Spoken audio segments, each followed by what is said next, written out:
Viewers, আজ তোমাদের দেখাবো সিম্পলি গুগলে গিয়ে বারকোড কি করে জেনারেট করা যায়। তার জন্য গুগলে ক্লিক করলাম, সার্চ বারে লিখব barcode generator, BARCODE barcode, GENERATOR barcode generator. তো ওয়ার্ডটাকে সার্চ করে নেব।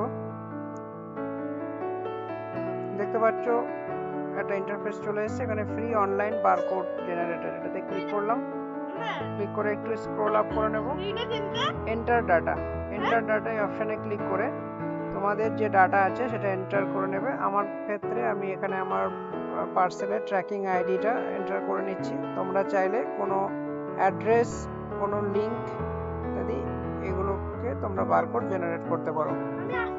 এটা এন্টার করে নেওয়া হয়ে গেলে শো বারকোডে ক্লিক করব।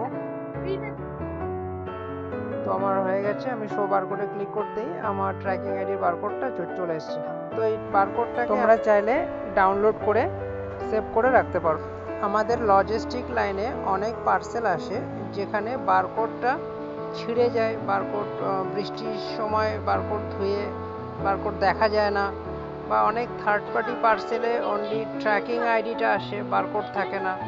সেই সিচুয়েশনে আমাদের স্ক্যান করতে অনেক প্রবলেম হয়, অর্ডার আইডিগুলো পুরো ক্লিয়ার থাকে না, আর তা অফিসে কল করতে হয়, ট্র্যাকিং আইডি দিয়ে অর্ডার আইডি চেয়ে নিয়ে ম্যানুয়ালি সেটা স্ক্যান করে নিতে হয়। এগুলো করতে অনেক সময় যায় এবং অফিসের লোকও বিভিন্ন কাজে ব্যস্ত থাকে। তোমরা এই ট্রিকটা অ্যাপ্লাই করে কাজটা তাড়াতাড়ি করতে পারো। তো দেখো, আমি বারকোডটা অন করে নিয়েছি। এরপর মোবাইলের স্ক্যানে অপশানে ক্লিক করব।